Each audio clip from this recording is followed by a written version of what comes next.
Hey, everyone, let's talk about the Tibetan Book of the Dead, a fascinating and ancient text that has intrigued people for centuries. It's called the Bardo in Tibetan, which translates to liberation through hearing during the intermediate state. This really old book helps us understand what happens after we die, offering profound insights into the journey of the soul. It's not scary, but it's like a helpful guide, providing comfort and wisdom during a time of transition. It tells us that death isn't the end, but a new beginning, a continuation of our spiritual journey. It's like moving from one place to another, a special place called the Bardo, which is an intermediate state between death and rebirth. The Bardo is like a waiting room between dying and being born again, a place where our consciousness continues to exist. Our minds are still there, navigating through various experiences and visions. The Tibetan Book of the Dead talks about a 49-day trip through the Bardo, a journey filled with opportunities for spiritual growth and liberation. The book says we can get ready for this trip and even decide what it's like by understanding and preparing for the experiences we might encounter.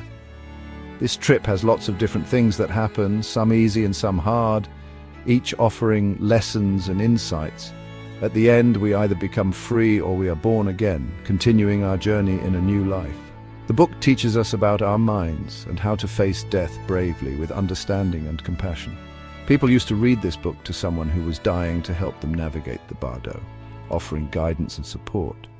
Today, it reminds us that life doesn't last forever, encouraging us to live with intention and mindfulness. It helps us live better and with a purpose, understanding that our actions have consequences beyond this life. It's not just for people who have died, but for all of us, offering timeless wisdom that can enrich our lives and prepare us for the inevitable journey ahead.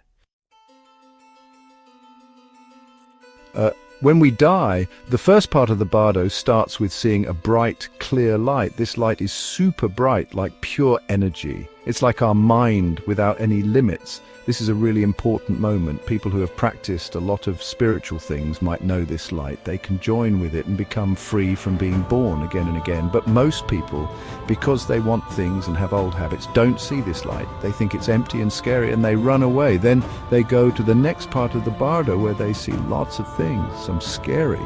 The clear light shows us how important it is to practice spiritual things while we're alive.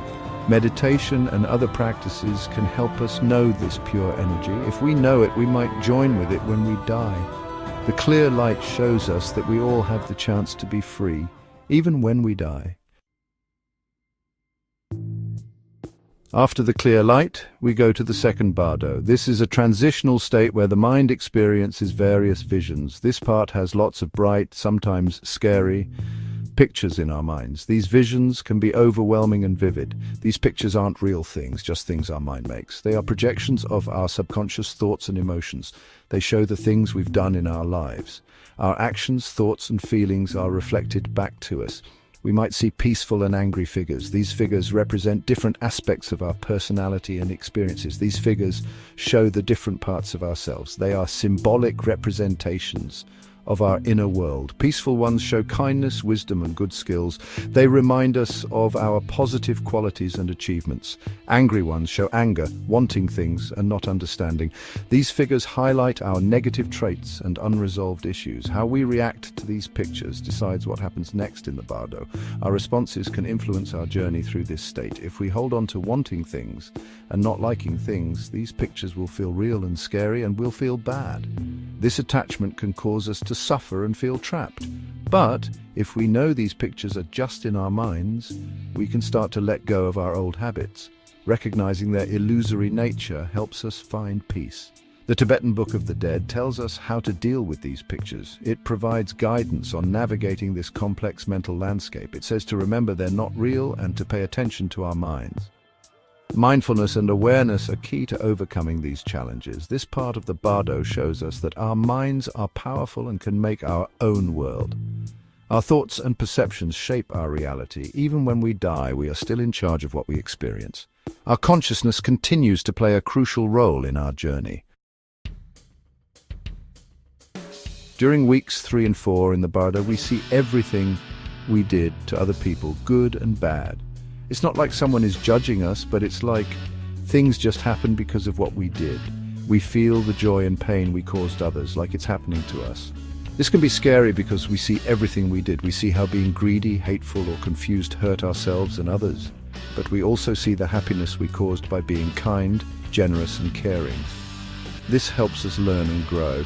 It shows that we are all connected and that being good is important. When we see what we did, we might feel sorry for the bad things and want to be nicer in the future. This reminds us to be good and do good things. It shows that what we do matters a lot and that we can make the world a better place. Week 5 in the Bardo is really important. This is a crucial time where the choices we make can have lasting impacts on our future existence. We see a bright light that means we can be free. This light represents ultimate liberation, a chance to break free from the cycle of rebirth. But we also see smaller lights that mean we could be born again in different places. These smaller lights are tempting, offering various forms of existence. These places are like heaven, the human world, the animal world, each with its own unique experiences and challenges, the ghost world and hell. What we want, what we don't like, and what we did in our lives affect our choice. Our past actions and desires shape our future paths. And what we did in our lives affect our choice. Reflecting on our past can help us understand the consequences of our actions. People who are wise and kind might see the bright light of freedom and choose to be free from being born again. Their wisdom guides them towards liberation. But most people still want things, material desires and attachments that keep them bound to the cycle of rebirth. So they go to the smaller lights, drawn by their desires and past habits, looking to be born in places that match their desires and old habits. These choices reflect their inner longings and unresolved issues. This shows that we can make choices even when we die. Our journey doesn't end with death, it continues based on our decisions. What we've done affects what happens, but we still have some say in our future. Our actions and intentions play a significant role in shaping our destiny. But we still have some say in our future. The choices we make now can influence our path in the Bardo and beyond. The choices we make in life, especially being good and wanting spiritual things, can lead us towards a more enlightened existence. Especially being good and wanting spiritual things can affect what happens in the Bardo and where we are born next. Our spiritual aspirations guide us towards better outcomes, can affect what happens in the Bardo and where we are born next. This understanding encourages us to live mindfully and with purpose. This reminds us to make good choices in life, to be kind, compassionate, and wise in our actions, to be good and to want freedom. Striving for goodness and liberation can lead us to a brighter future. It shows that what we do matters. Every action, no matter how small, contributes to our overall journey, not just in this life, but in future lives too. Our legacy extends beyond our current existence, but in future lives too. By understanding this, we can make more conscious choices that benefit not only ourselves, but also the world around us. If we don't become free, the Bardo ends with being born again. Because of our old habits and what we want, we are born into a new life in one of 6 places. This cycle of dying and being born, called Samsara, keeps going until we become free. Being born again is like slowly falling asleep. We forget the Bardo and our past life. We are born into a new family because of what we did before and what we're like, and the cycle starts again. The Tibetan Book of the Dead says being born again isn't a punishment, but just what happens because of what we do and what we want. It's a chance to learn, grow, and finally become free from suffering. Samsara reminds us that human life is special. It tells us to use this life to learn good things, be kind, and try to be free. The Tibetan Book of the Dead says death is normal, not scary. It tells us to get ready for death, not with fear, but with wisdom and bravery.